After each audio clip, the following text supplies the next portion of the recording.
Okay, well, we're fucking live on YouTube. Well, what the heck? I don't know, right? Facebook is just sucking balls today. Ball sucker. So let me grab this link. Hey, Ash, I'm going to want some help getting this shit shared out in the group. Nice. Copy that. Facebook.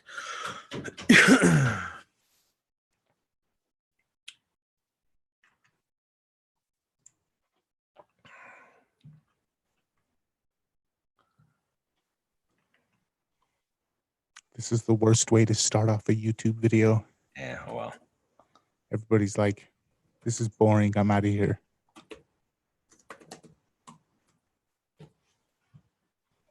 The algorithm, man. The algorithm. Whatever, dude.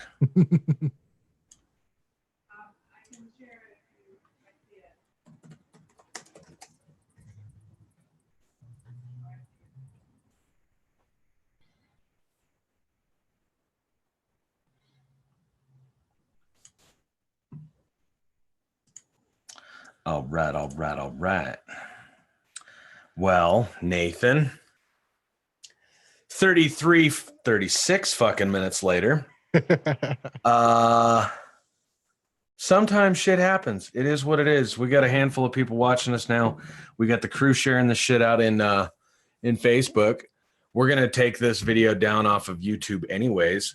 The comments work a little bit different in YouTube, guys, so bear with us.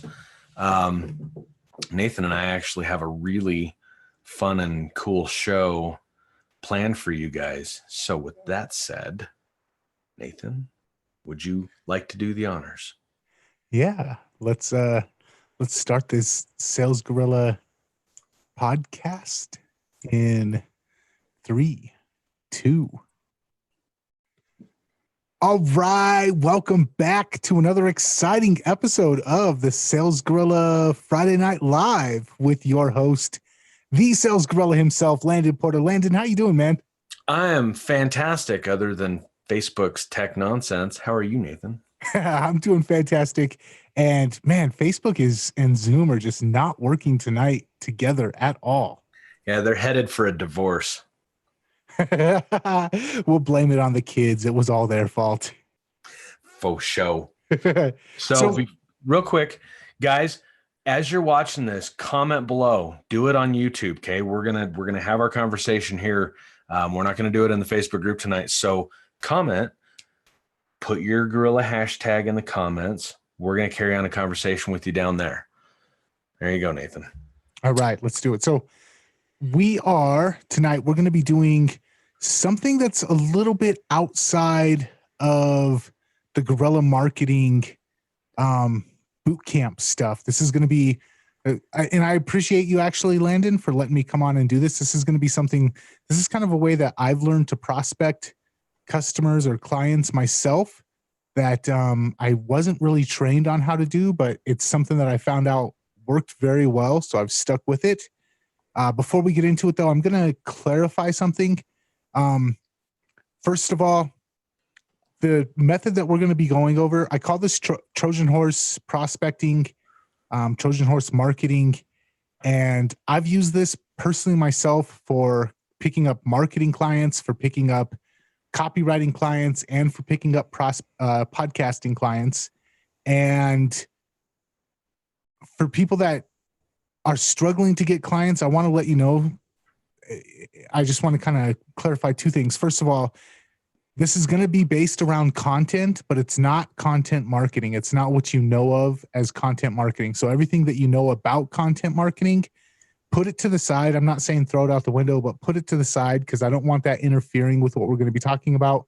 This is a very content-based form of prospecting, but it has nothing to do with content marketing.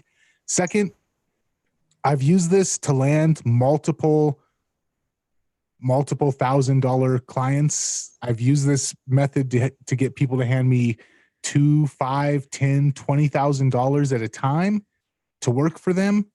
And I'm a high school dropout. I'm not somebody with an MBA. I'm not somebody who went to college. I'm not somebody who has a fancy degree. And yet I still pull, like I said, $5, $10, $20,000 clients. And this is the method that I've used to get some of my highest paying and continuous long-term paying clients as well. So this can work for you. It works for me. And so that's why I wanted to bring this to your attention. And like I said, it's not something that I've seen anybody train anywhere. I haven't seen this taught anywhere. So I wanted to kind of collaborate with you, Landon, and bring this to the people. And the reason why I kind of came up with this method, I just kind of lucked across it. The reason why is because I, like a lot of people, I was kind of scared to reach out. I don't like the whole cold calling. I don't like the whole hunting people down. For me, that's intimidating. For a lot of people, and I'm actually a pretty ballsy guy. I don't really have trouble doing that type of stuff, but I still get intimidated sometimes, especially when I'm covered in tattoos and I'm trying to go and ask a business owner to hand me $10,000 or $20,000. I get a little bit nervous about that too. So I get that. And I've noticed that a lot of people, especially like in our community, a lot of people are looking for ways to market themselves or ways to prospect that exclude the chance of rejection. Everybody's afraid of doing something if there's a chance that they're going to have to deal with rejection. So this is a way that I reach out to people that's not very needy. And it helps me build a relationship with people before I even make the mention that I'd like to work with them. And it helps establish me as an authority before I pitch my services. So it's in line with all the stuff that you teach, but it's a slightly variant path that is based upon content and using content as a way to prospect for people. So that's kind of what I wanted to get out of the way before we jump into the bulk of what we're going to be talking about today. Yeah, totally. And I want to re-clarify and I want to restate, this is not like traditional content marketing that you're familiar with. This is different. The way that this works is because you're not going in needy. And I want to clarify what Nathan said. He said, I do this in a way that's not too needy. He does this in a way that there's no fucking neediness at all, which is why it works. Okay. So there's that aspect of it. Nathan, just so you know, I sent you the link to YouTube so you can hop on. We've got 40 people watching. Also, again, for those of you that may not have seen this go on in our group, this Friday Night Live, the one that Nathan and I are doing, intentionally, we're doing a full-on training. And we were going to leave this up in the group, Getting Clients Without Being Salesy, for 24 hours. And then we were going to pull it and we were going to just leave it in the inner jungle. We're making moves. We're doing things. If you want to play with us at a deeper level, step into our world a little bit, meaning this video on YouTube, it's not going to stay up. We're going to leave it up for about 24 hours and then we're going to move it. So with all that said, let's just fucking jump in. You guys have questions. You're all commenting on YouTube. Ask us your questions. If we don't get to it, re-ask your question. Okay. And we will, we're going to be on, let's plan for probably 45 minutes to an hour. And let's jump in. Let's go balls deep. I mean, okay. So first of all, I'm going to talk about what this approach requires. It does require content creation. So that can be, for me, it's been a podcast, but it can be a blog. It can be YouTube channel. It can be Facebook Lives. It can be any kind of way that you're actually creating content. And if you're anybody that's an entrepreneur or a marketer right now, you've got to be creating some sort of content. Most people are. So if you've got access to a podcast, a blog, a YouTube channel, a Facebook account, an Instagram, and you're doing stories, if you have the ability to create content, this can work. But like I said, it's not traditional content marketing. So that we just need some sort of way to create content. The next thing is I like to create a top 20 list. And these are just the top 20 people that I want to work for. So me as a copywriter or as a podcast producer, I'm going to pick 20 people who I want to work for. And this can be companies, it can be individuals, but it needs to be the people that I'm actually targeting need to be the decision makers who would actually have the ability to decide whether or not I can do what they need done. So it makes no sense to go after the CEO of a company if he's not the one that hires the copywriters. I'm going to find out who hires the copywriters for a business, and I'm going to target that person. So some sort of content, some sort of platform, a top 20 list of who you would like to work for and who in that business you need to target that can actually make the decision. And then I have an introduction method and a follow-up method that I use to break the ice and build a relationship with these people. We're going to get into that. And then optional is a scheduling app. I know that there's a lot of different ones out there. A lot of people use Calendly. I prefer Acuity. I've worked with a lot of the different scheduling apps out there. My favorite's Acuity, but it doesn't really matter. As long as you've got a good scheduling app, that makes this whole process a lot easier to get in. So those are the 4 things you need. You need some sort of content platform. You need a top 20 list of people that you want to work for. And you need an introduction and follow-up method that we're going to go over tonight. And also optionally, a scheduling app makes this a lot easier. You still there, Landon? Yeah, I had to unmute myself.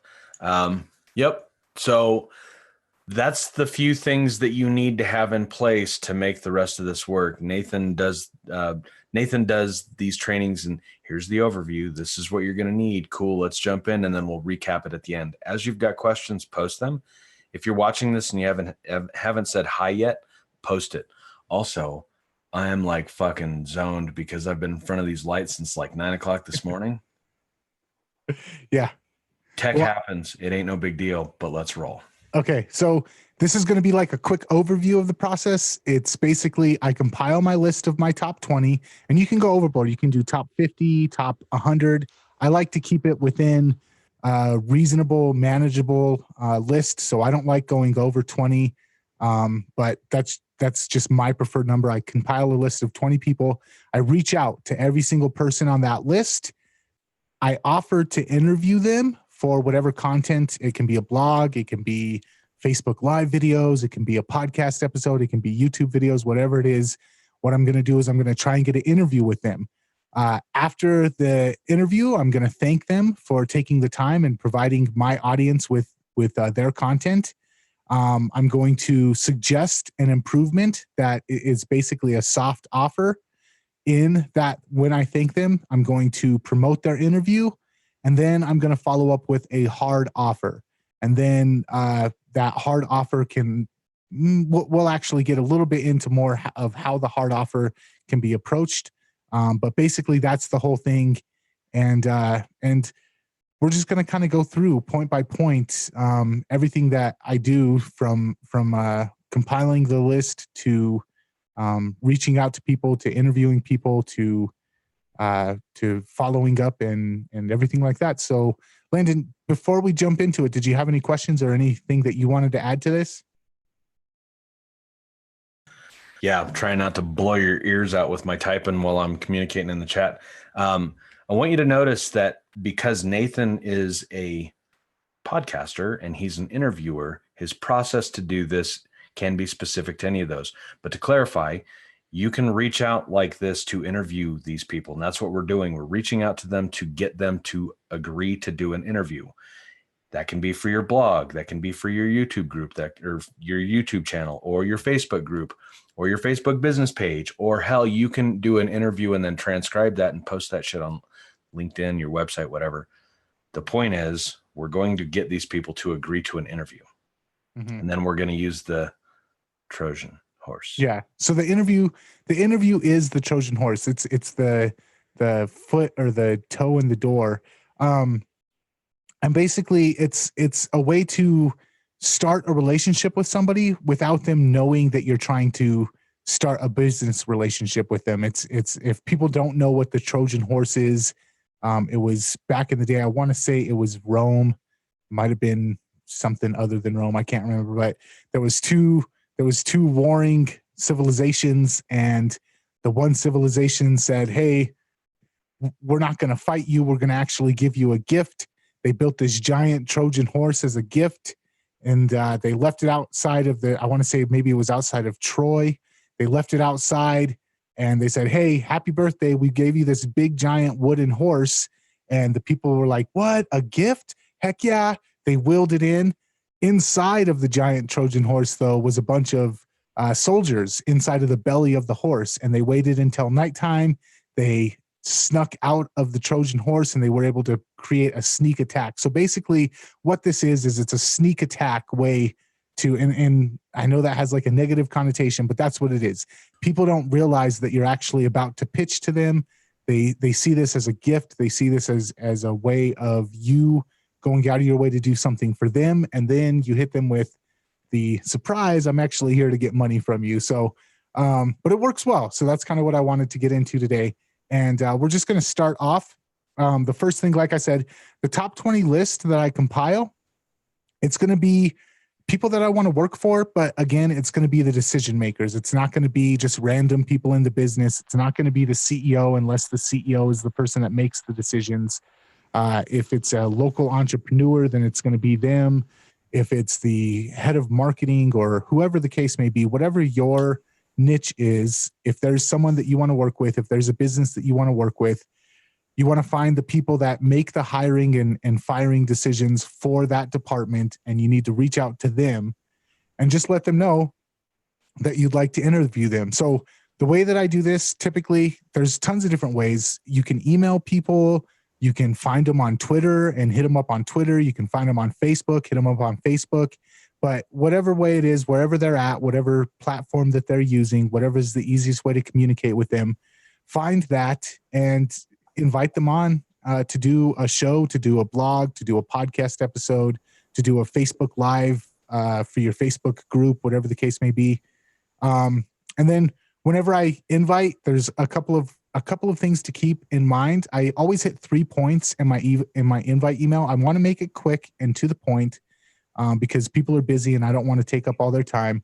And I want to hit these 3 points. Point number 1, I really liked this thing that you did. So, hey, I read that book, I read your book you just put out, and I really loved chapter 3 where you talked about this. Or, hey, I just heard you on this particular podcast and I really liked what you said about this. Or, hey, I just saw a YouTube video that you put out and I really liked how you did this. Or, hey, I just bought your product and your module 2 of your course, I really loved how you did this. So it makes it personal.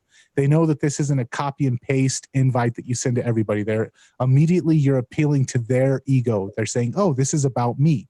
This is not somebody who's hitting me up to talk about themselves. They're hitting me up to talk about me and something they liked about what I did. Point number 2, I'd love to introduce you to my audience.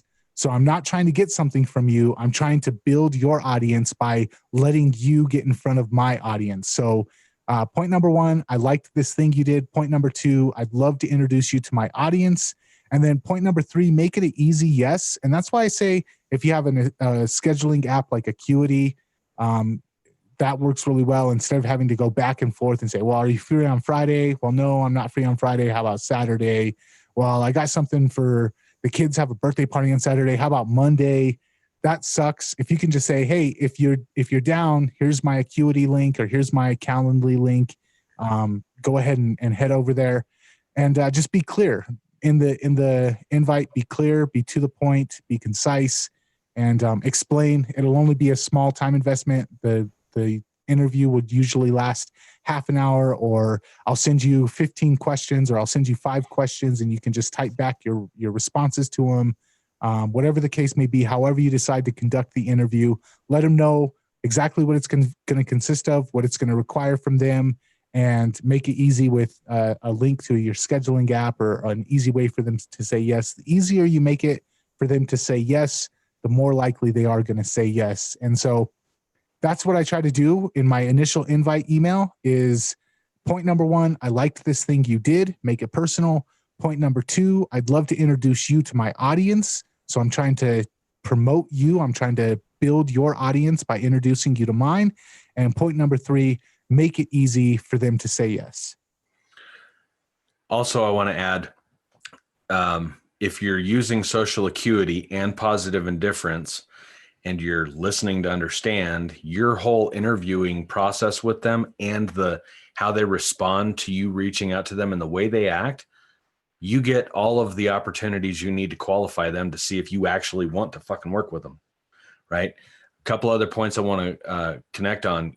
Gabe posted in here, yeah, this works in many, many ways beyond this. This is a really easy way to do it. And I also, with that, want to say that we're doing this with integrity. Okay. We're doing this with the intention of, I'm going to do my cool thing for you. I'm going to interview you in an amazing way. I'm going to show you in a really well done light. I'm going to take care of the thing that I'm offering you. And I'm going to use that as that gift, right? It's an olive branch. I'm going to extend that. There's a little bit of reciprocation in there for those of you that have really any idea about what, the mechanics of sales are. If you do that for somebody and it goes well and you've built rapport and know, like, and trust and all of this stuff, and you've qualified them, and it makes sense to then, once this is done, say, hey, by the way, would it make sense to? They're almost never going to say no. The last thing that I'll say before I let you go, Nathan, is I want to touch on this. Danis is from Austria, and so there's a little bit of context and all of that that's lost in communicating back and forth when we're not speaking the same first language. But I want to address this. Danis says, of course, I've had more success selling when I haven't needed the cash, because humans can smell neediness like dogs smell fear. That's the whole point. And then he goes on, but doesn't that just mean that people are assholes? Some are, some aren't. But if somebody's being weird about you trying to do the thing with them, it's not just because they're an asshole. If they sense the neediness, most high quality value people back the fuck away from neediness. It's icky, it's gross, it's disgusting. So that's it. People in general are not just assholes. What about compassion, care, concern for your fellow man? Hey, you know what? If you're needy, if you're the dude living in the van down by the river and you give off that air, people aren't going to want to hang around you except for other people that are also feeling that. Mm-hmm. So a little bit deeper on the emotional connection with people, but the neediness thing, don't ever need to be needy. If you've got a roof over your head and you've got food you can put in your mouth, there's really nothing you should be needy for to where it repels other people. And to dovetail off of that, that's why I pick 20 people to reach out to. Before I even reach out to the first person, I compile my list of 20 people and I'll reach out to 5 of them at a time. And typically, before I even get to the second list of 5, I have at least one person that said yes. Mm-hmm. So not everybody's going to say yes, but if you've got a list of 20, chances are you'll get 4 yeses out of that. That's 4 potential prospects right there. And if you can just if you can take one of those and have a good experience and turn them into a client out of 20, you don't have to feel needy. You've sent out 20, you get 4 responses, you get 4 interviews, one of them turns into a client. That's great. So approaching 20 people at a time has always kind of alleviated that sense of neediness. And it's for me, it's never been an issue. Now, on the slight chance or off chance that nobody responds back to you, because I've gone after some people that were, way up here when I'm still down here, and not gotten responses from people. It happens. It doesn't happen often, but I still do have people that just say, hey, I'm not going to bother even replying to this guy. Then follow up with people, because here's the deal. I'm a busy guy. And right now, if I looked at my Facebook messages and my email inbox, I have tons of unresponded to emails and tons of unresponded to Facebook messages.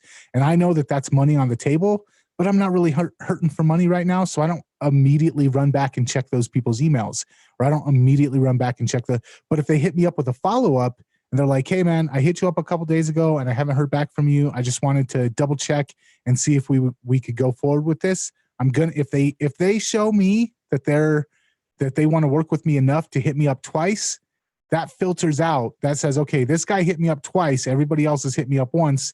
This is the one guy that I'm actually going to go after. This is the one girl that I'm going to go after. So if someone doesn't respond to your initial invite, just follow up with them. Start it out. You want to hit the exact same points. I like how you did this thing. I'd love to introduce you to my audience and make it an easy yes for them. But start it off with a thing saying, hey, I appreciate that you're busy.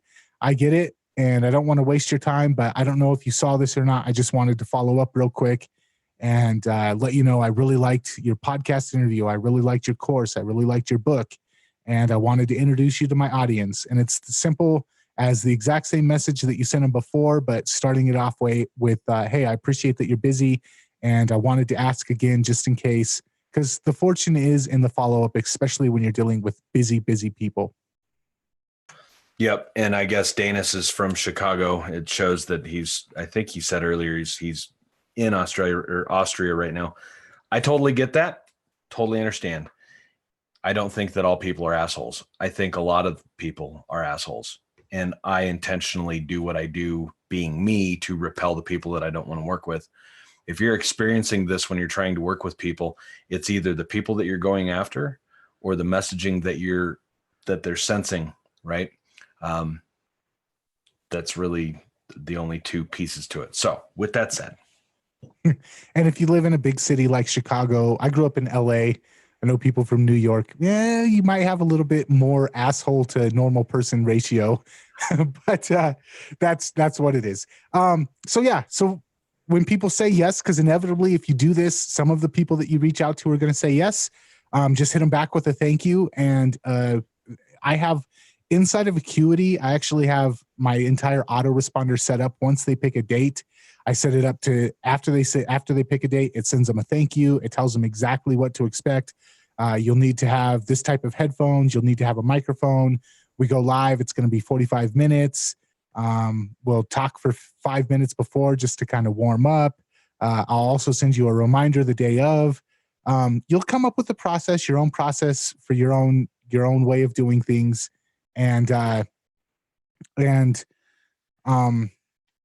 Geez, Landon, you just left me hanging there. So when people say yes, just let them know what to expect. Make it super easy for them. Kind of relieve the anxiety. And then the day before the interview, I like to send an automated response, an automated reminder. Hey, tomorrow we're going to be going live. Just wanted to make sure we're still on for 11 a.m. in the morning. I'll send you a Zoom link 10 minutes before we do the podcast, or 10 minutes before we do the interview. Or if you're doing a blog, you can say, hey, tomorrow I'm going to be sending you those questions. Like I said, it's only going to be 5 questions. They should be very easy for you to get through. And the quicker you can get them back to me, the better, so I can run this article. Or, hey, tomorrow we're going to be going live in my Facebook group. I'll send you an OBS link 5 minutes before we go live, just so that we can get everything situated. Whatever the case may be, remind them the day before, and then also remind them the day of. And like I said, with most of the scheduling apps you can use, they have built-in autoresponders to send the reminders. So it usually makes it pretty easy to do that way. And then next, we're going to jump into how I actually conduct the interviews. Now, this is podcast specific, but it also works for Facebook Lives. It also works for YouTube videos like we're doing right now.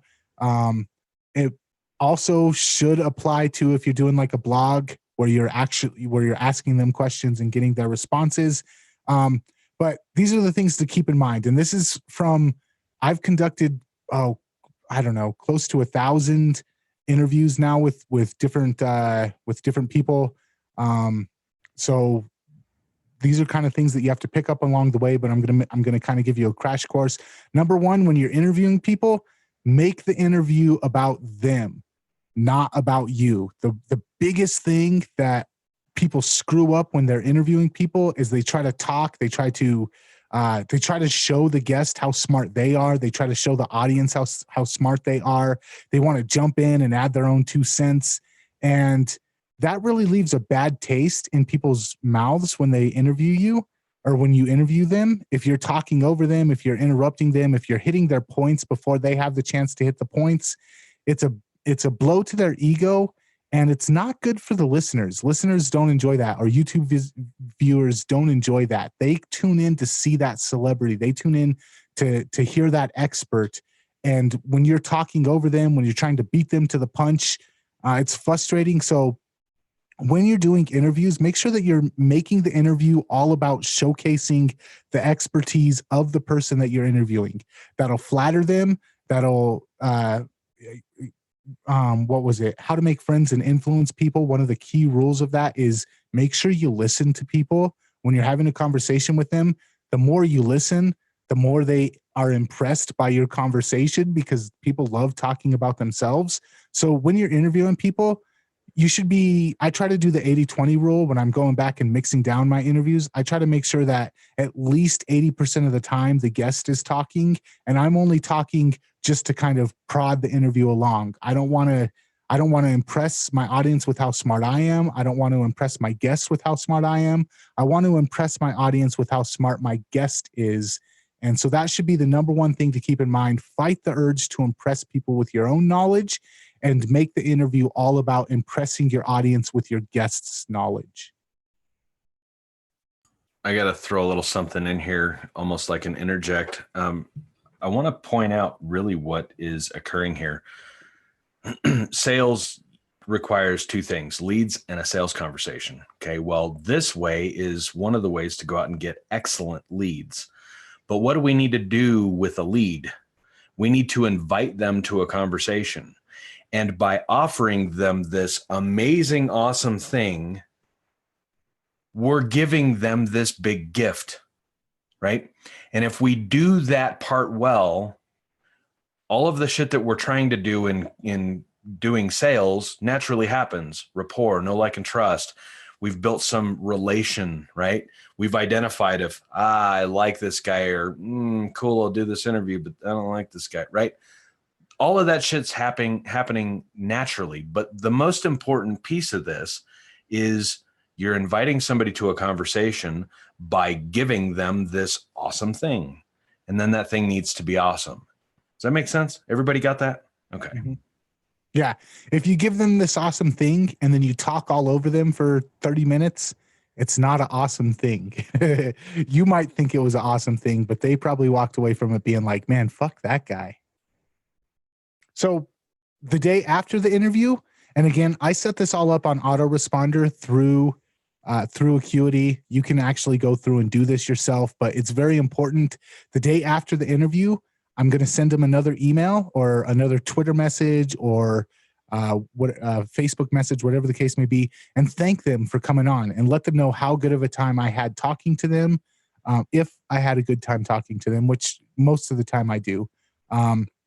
And then I'll say, hey, I'll let you know it's going to come out in 2 weeks, or it'll come out in a week and a half, or it comes out 4 weeks from now. I'll remind you when it comes out.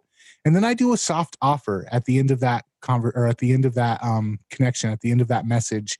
And usually the soft offer is just something like, how are you guys how are you guys doing with copywriters? Are you guys looking for any copywriters right now? Or if you enjoyed that podcast interview, have you thought about starting your own podcast? Have you guys considered what a podcast might be able to do for your business? If so, let's get together and talk sometime. And it's just a very soft offer. It's not a, hey, I'd love to work for you. It's just a, hey, thanks for coming on. I really enjoyed that. I'll hit you up when this episode comes out.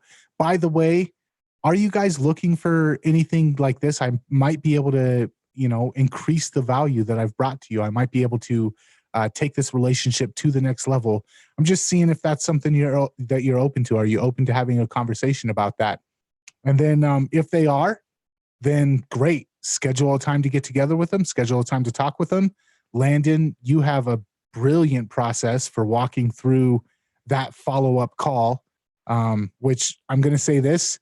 Actually, you and I had a conversation where we went through how that conversation works.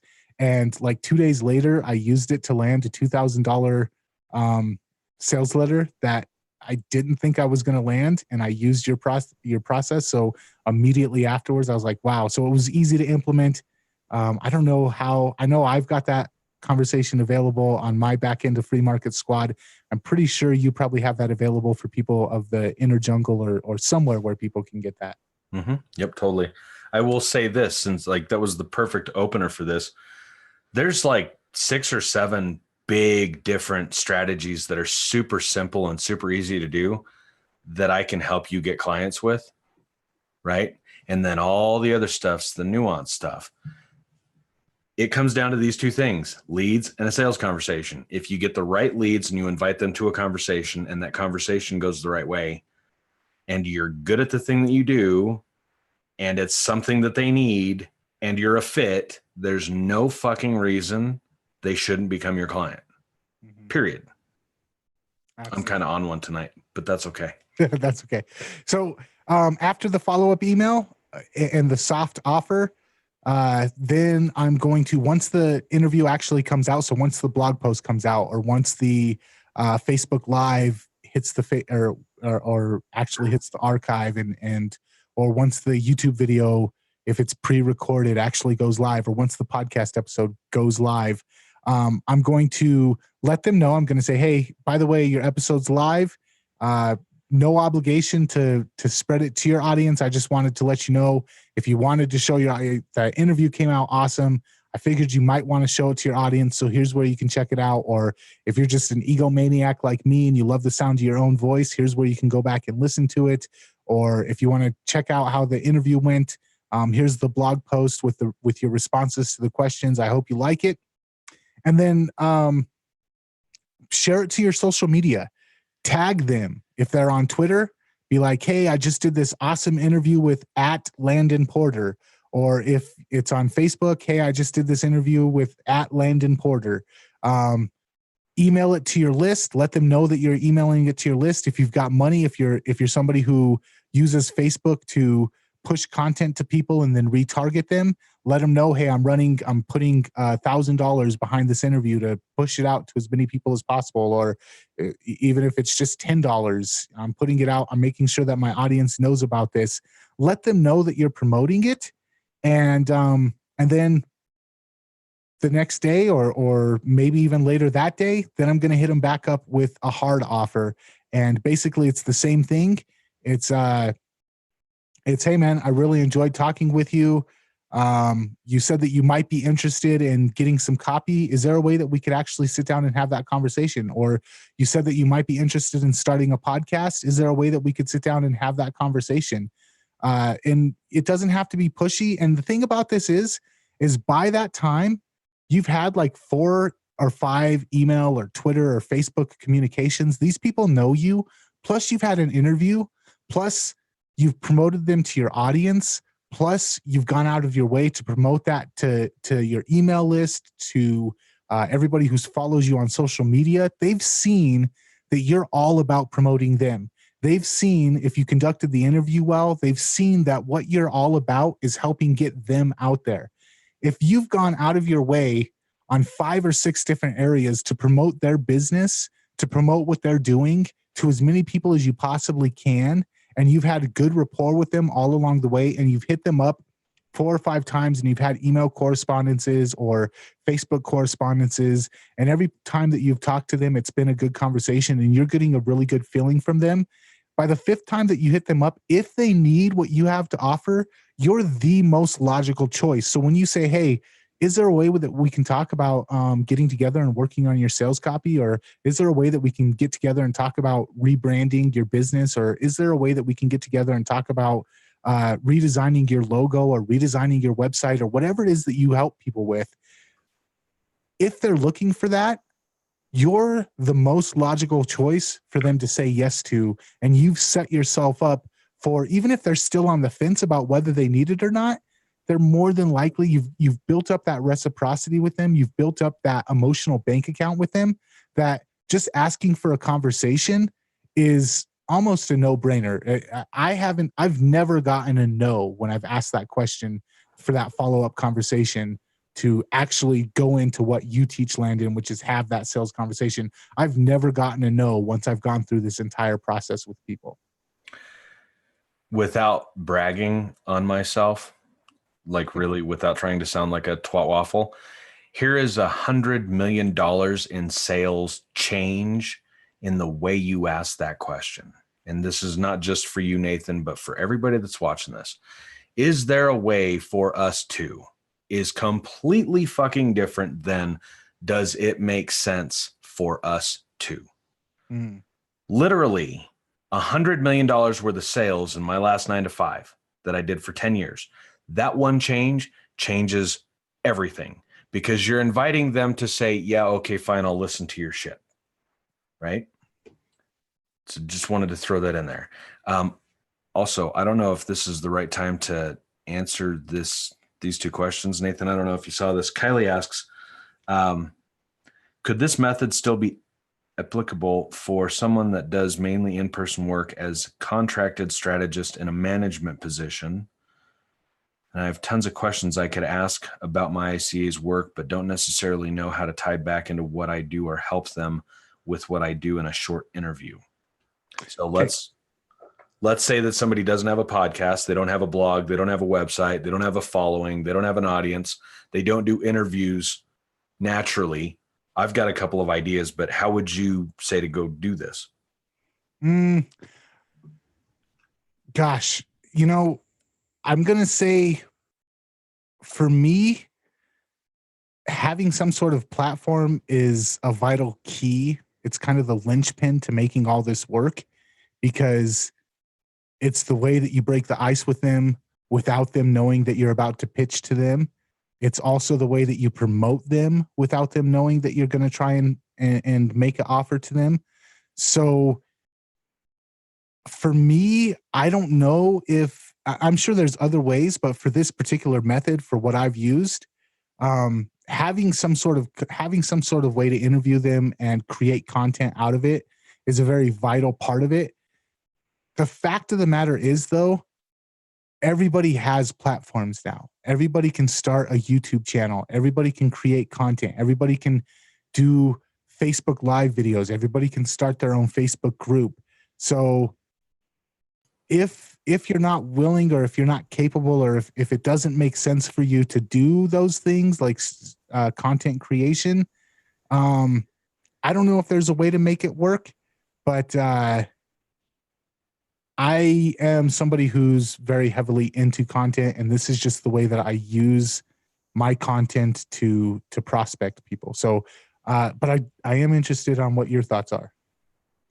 Okay, so this is twofold. One, everybody has a platform, right? Even if you don't create content on an ongoing basis, if you built a list of 20 people and you've got a LinkedIn page, or if you've built a list of 20 people and you've got a Facebook page, and the people that you're interviewing are the kind of people that you would want to bring on as a client, go through this process. You get 4 or 5 or 6 interviews together, and then boom, you've got a handful of really well done content that you can create.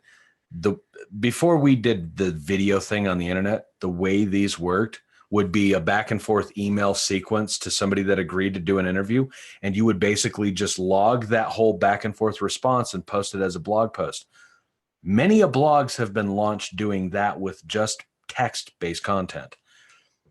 The second way that I wanted to answer that was there's all these something gets hot, right? And the stupid fucking question that's been posed to everybody who's successful in the last 3 months is, what would you do if everything went away and you had to fucking start over from scratch? Well, guess what? If you don't have an audience that's already consuming your content, this is an excellent way to start planting that tree. You want a tree in your backyard, there's 2 times to do it, 20 years ago and today. So if you start planting your tree with amazing fucking content like this geared towards the people that you want to work with, it's very rare that somebody's that quick to turn down an interview. Now, if you're brand fucking new at what you do and you're looking at like $200 million a year business owner, you're probably not going to get a response. But bring that down to 20. If you're still not getting a response, bring that down to 2, right? You got to start somewhere. That's my take on it. If I was to answer that question, what would you do if your Facebook group went away and the fucking cold traffic was turned off and you didn't have any clients and you didn't have a referral business and all of that shit? That's what I would do. I would go find 20 people that would have a conversation with me that I could turn into content, and I would fucking create a platform. Mm-hmm. Yeah. And again, feasibly, realistically, there's not a reason that I can think of that somebody can't or shouldn't create some sort of content. And like I started off this whole thing with, this isn't traditional content marketing. It's not marketing. It's not content to get SEO. It's not content to build an audience and bring people in and pitch your audience something. This is content to pitch the person who is, and I'm sorry for using the word pitch. I know I'm not supposed to, but this is content creation, not to offer something to your audience, but instead to offer something to your collaborator, your co-creator. And for me, the content part is a vital part of it. Yep.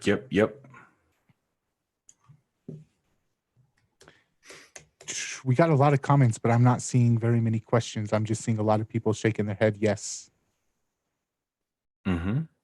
One other thing that you brought up that I thought that would be a good idea that I haven't actually used, but I might explore this, is if you don't have a blog, if you don't have whatever the case may be, you could just pitch it as, hey, I'm doing research for a paper, or I'm doing research for a book that I'm wanting to put out, and I'm wanting to get the best minds in this particular business, or the best minds in this niche. I'm trying to get insight from people like you. And again, it's flattering to them, and it's letting them know that you appreciate them on a personal level. And it might not have to be a blog or a podcast episode that's going to be coming out. It could just be something where, hey, I'm compiling. I've got this person, and this person already agreed to give their responses. Would you like to be lined up with these people? And after a while, so this is the thing that really works in my favor, is after a while, when I go after people, I can say, hey, would you like to be on my podcast? I've had people like David Garfinkel on my podcast. I've had people like Doberman Dan. I've had Ben Settle. I've had Landon Porter on my podcast. I've had all these big name people on my podcast, and they're like, oh yeah, I would love to be on the same platform that those people have been on.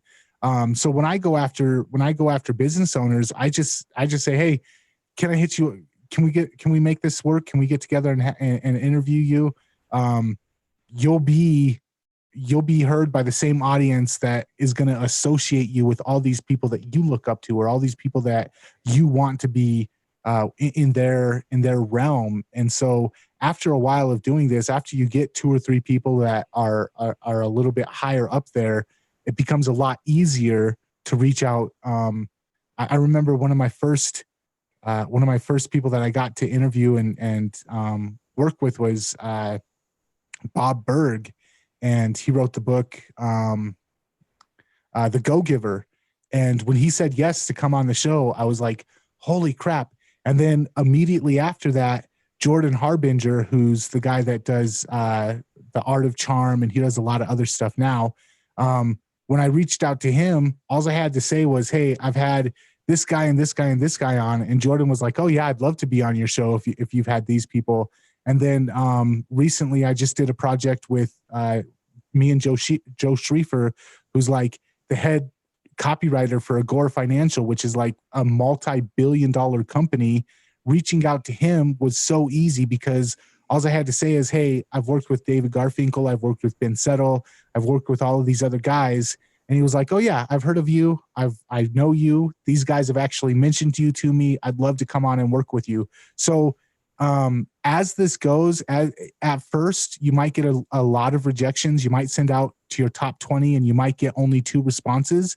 But by the next top 20 that you send out to, you're going to get 4 responses. And by the 5th top 20 that you send out to, you're going to have more than you can actually handle. You're going to have more work on your plate than you can actually handle. So there's like a snowball effect. It's kind of like a compound bow. As you start to pull it back, there's a lot of poundage on that draw. But once you hit that certain point, it just pulls back real easy. And that's how this works. It's It takes a little bit of building, but once it gets to a certain point, it's like a train going downhill. You're going, and then you hit a point and the train just starts going downhill and it just gets more and more momentum. And so if you're starting at zero, it's going to be kind of difficult at first, but as you get going, it gets more and more easy and you build more and more momentum. A couple of things came up for me on that. Everybody starts at zero. 24 months ago, the Sales Gorilla didn't exist. Like none of this did, right? It's all about the long game, period, end of discussion, right? I Trojan horsed Nathan in a way, right? I knew of you through seeing things through a couple of people that we mutually know that we're both a little bit like, yeah, right. And now I'm on a podcast, and like way back, right, when all of those guys were first on your show, the association that comes with that's exactly how it works. This is an excellent way to get an invite to a conversation with the right kind of people that you want to turn into clients. And it's a very easy transition. Mm-hmm. And what I like about this is when it comes to what you said, Landon, the point where you say, hey, would it make sense to get on a call and talk about this? When it comes to that, a lot of people are scared to ask that question because we're afraid of the rejection. This method, you've already had 5 touch points with these people before you get to that question. You've already delivered a ton of value up front. You've already established a relationship, and you've already established yourself as an authority. By the time you get to that point where you say, hey, would it make sense to have this conversation? You've done everything. You've set all the pieces up in your favor to where you're going to go into that conversation. You're not going to be needy. You're already perceived as an authority. You're already perceived as somebody who's given more than you're even asking to receive. So every single piece of social acuity, every single piece of not being needy, everything is already set up for you so that when you actually do make the offer to start that conversation, all of the odds are already in your favor. So it makes it a lot easier to ask for that conversation, and it makes it a lot easier to actually go into that conversation. And it just takes so much weight off. And when that weight is relieved, that conversation tends to go a lot better. Mm-hmm. Nathan, is there anything else you want to cover before we ask for last questions? No, man, I do want to say thank you. And I want to say thank you to you, first of all, for letting me come on and do this. And I want to say thank you for the whole Gorilla Army Nation for being patient with us. Cause man, we started like an hour and a half later than typical Friday Night Lives. Yep. So, if you've got any questions about what we've talked about, and you can get them in the next couple of minutes, post them here. This video will be taken down tomorrow in about 24 hours. It will be posted in its entirety in the Inner Jungle, and you can ask your questions there. You guys are totally welcome. If you need a copywriter, Nathan's not taking on any new podcast people, but if you guys need, I should probably even clarify this. Nathan's not even really taking on any copywriting clients, but he's got courses if you need to like do that. Nathan and I've done a couple of big chunks that are in the back end of our course. So they're bonuses. If you're looking for that, there's a couple of ways to get help with it.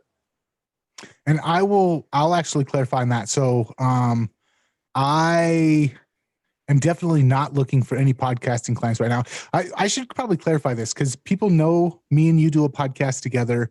I do a podcast with David Garfinkel. I do a podcast with Pradeep Sangha. I'm very picky about who I've had lots, especially in the last couple of months. I've had a lot of people want and actually pitch me a lot more money than what I actually charge to do a podcast.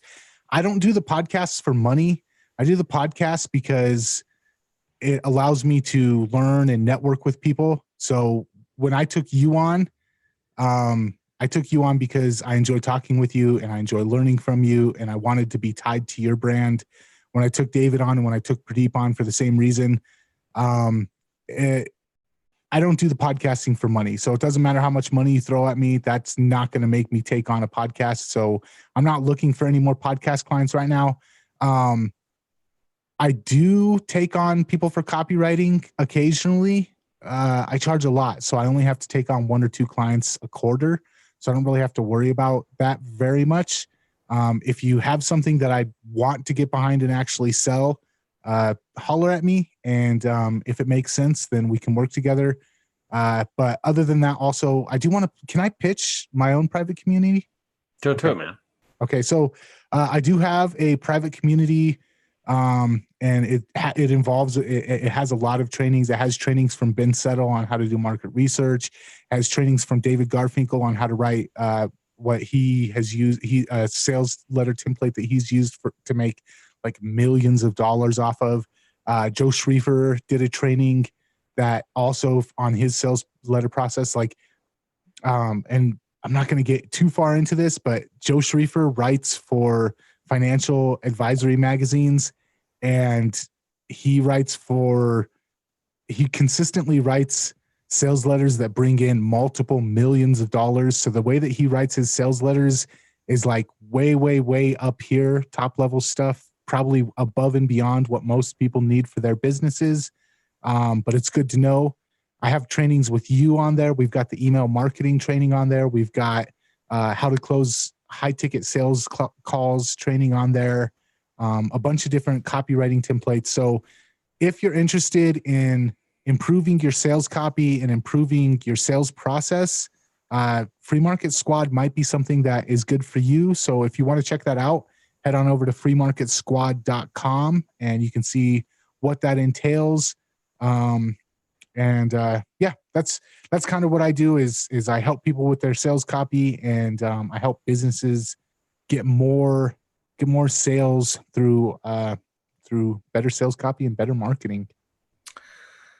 3 things. Go ahead and just add Ash to your group, Nathan. And we're going to answer Dana's and Angela's questions, and then we're out of here. If you've got questions and you're still typing furiously, copy and paste it and post it in the group tomorrow when I post this video.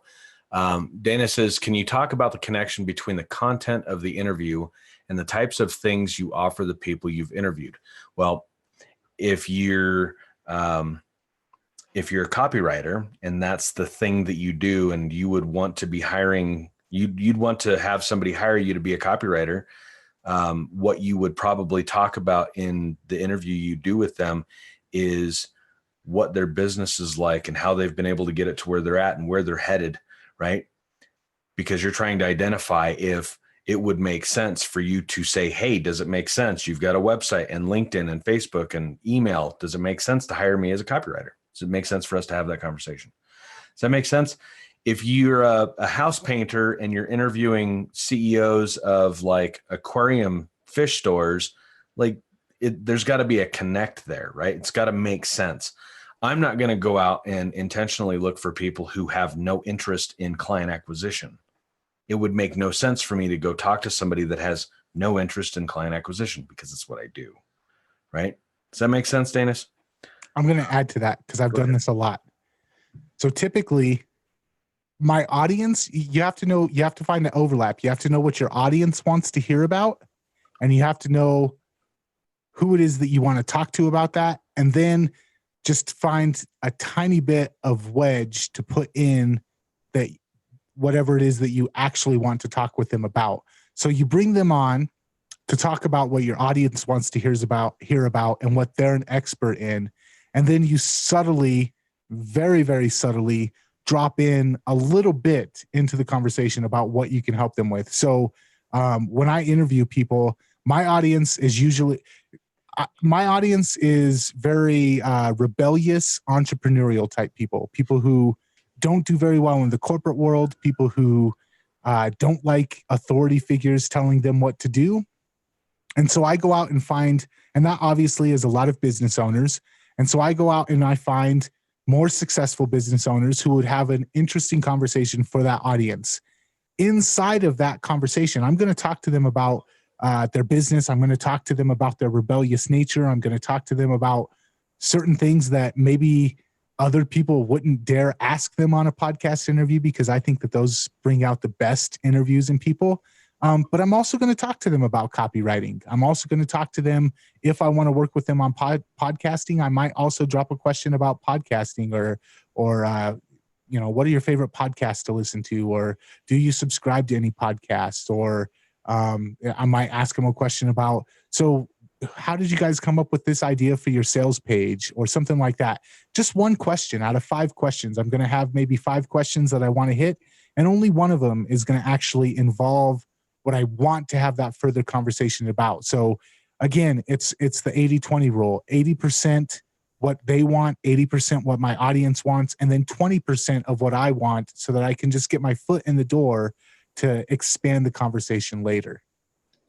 Yep. And then Angela asks, how do you quickly find things about people on your top 20 list to personalize the first ask email? Go one more time. How do you quickly find things about the people on your top 20 list so you can personalize that first ask email? It's so freaking easy nowadays. You just go follow them on Twitter, stalk them for a little bit. Listen, if they've been on podcast interviews, go listen to the podcast interviews. Go through, if they've got a book, go read the book. If they've got a course, that pay for the course. If it's $100 course or a $500 course.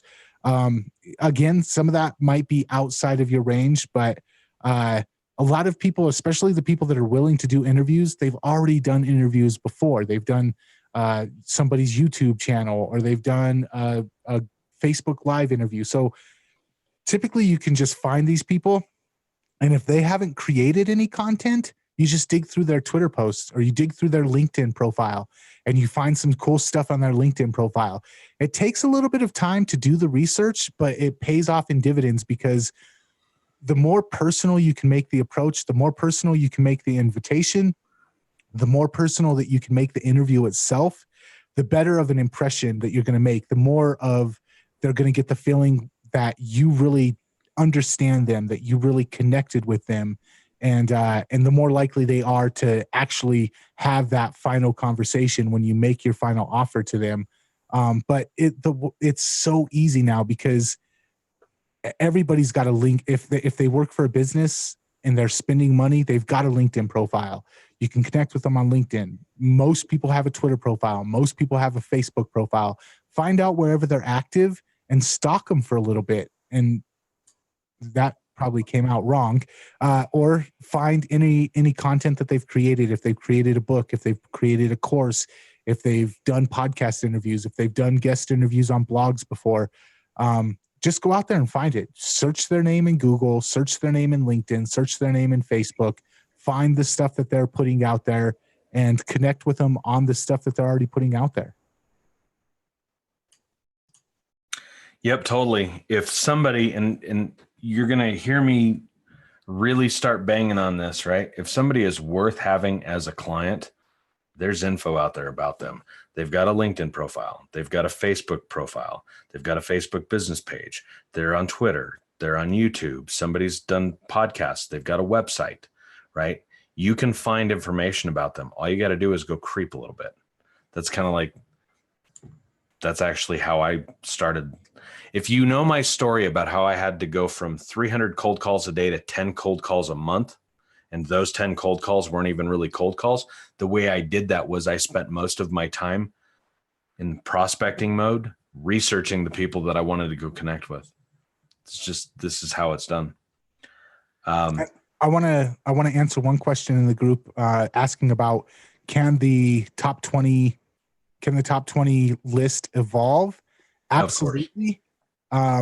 Every time I redo my top 20 list, I pick out 20 new people, but occasionally I'll go back. If it's been 6 months since the last time I reached out to somebody, even if I got ignored the last time, now, like I said, now I've got 4 or 5 other people that they might want to be associated with that are already on my list. So the next time I hit them up, same method.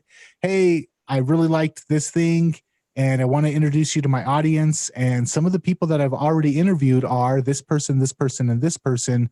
And my audience really dug those interviews, and I'd love to introduce you and kind of put you on the same platform as these other people. And then there's extra leverage for them to say yes. So yes, your top 20 list should evolve. But if somebody says no the first time, that doesn't mean that you can't retry the next time you compile another top 20 list. Mm-hmm. So before I let you wrap this up like our normal podcast, I'm going to take a minute. I'm going to talk about something that we're doing. Over the next couple of weeks, we got Christmas right around the corner, right? New Year's is right around the corner. What is the thing that we do? We help people land clients, non-headache, awesome sauce clients. John Davey and I are doing a really cool thing right now. If you're in the space where you are looking to get in the next couple of weeks a couple of non-headache clients, I'm going to post a link in this YouTube chat right now. It's to our Facebook business page messenger. John and I are going to have a conversation with you. If you're looking to get a couple of clients and you want to let's cut to the fucking chase and what are the 5 or 6 things I can go do right now to get a couple of clients in the next couple of weeks, click this link and send us a message. That's what I had, Nathan. You want to wrap this up? Again, just thank you. Thank you for being patient, to everybody that's watching, for bearing with our technical difficulties. And I had a fun conversation. I hope that wherever you're at in your business, if this didn't make immediate sense to you, if you have access to it, go back and watch it again, because I'm telling you, this is gold. I started off the conversation with this, and I want to end the conversation with this. I've used this method to land $5,000, $10,000, $20,000 clients. I've used this method to land clients that have paid me a lot of money over long periods of time. I've used this conversation to land people for jobs that on paper I'm absolutely not qualified for. I've worked with multi-$1,000, multi-million-dollar companies. I'm a high school dropout. I don't have a college degree. I never went to school for marketing. I never went to school for writing. And yet I market and write for some of the biggest companies out there. So if I can do this, and I have absolutely no accreditation behind me to make this possible, you can do this as well, because I know a lot of you out there have a way bigger advantage as far as education goes than I do. And if I can do this covered with tattoos, dressing like a thug, not having a college degree, you, who's probably more respectable looking than me and probably does have a college degree, you can absolutely make this work for you. Yep. For certain. All right, guys. Thank you for joining us on the last Friday Night Live in the outer jungle, like so far out of the jungle that we're not even on Facebook.